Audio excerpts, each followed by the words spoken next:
హరే కృష్ణ కృష్ణ కృష్ణ హరే హరే హరే రామ్ రామ్ రామ్ హరే హరే. అందరికీ మొదటగా మోక్షద ఏకాదశి శుభాకాంక్షలు మరియు గీతా జయంతి శుభాకాంక్షలు.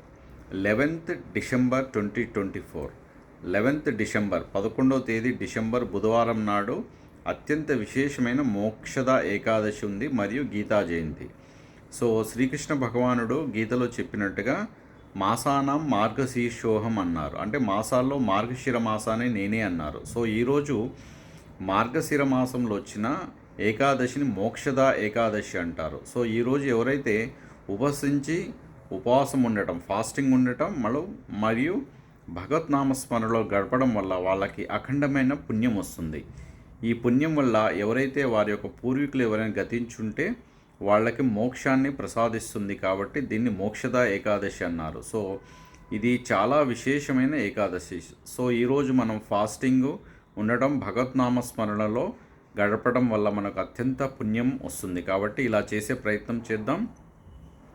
మరియు ఇదే రోజు గీతా జయంతి అయిందనమాట. సో శ్రీకృష్ణ భగవానుడు గీతని లోకానికి అందించిన రోజు, అర్జునుడి ద్వారా లోకానికి అందించిన రోజు ఈరోజు గీతా జయంతి. సో ప్రతి భారతీయుడు అందరి యొక్క కర్తవ్యం ఏంటంటే భగవద్గీతను రోజు చదవడం, అలవర్చుకోవడం వల్ల చాలా పుణ్యం వస్తుంది. సో ఇది రిలీజియస్ బుక్ కాదు.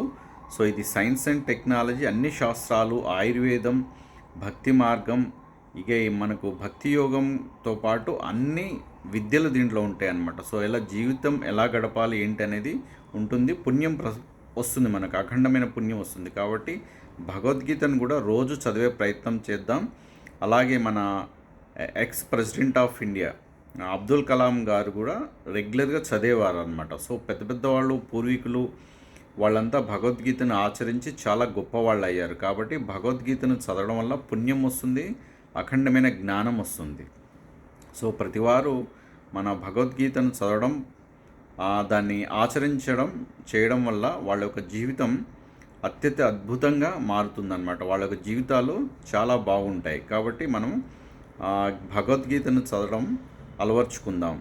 జై భారత్ మాతాకి. హరే కృష్ణ.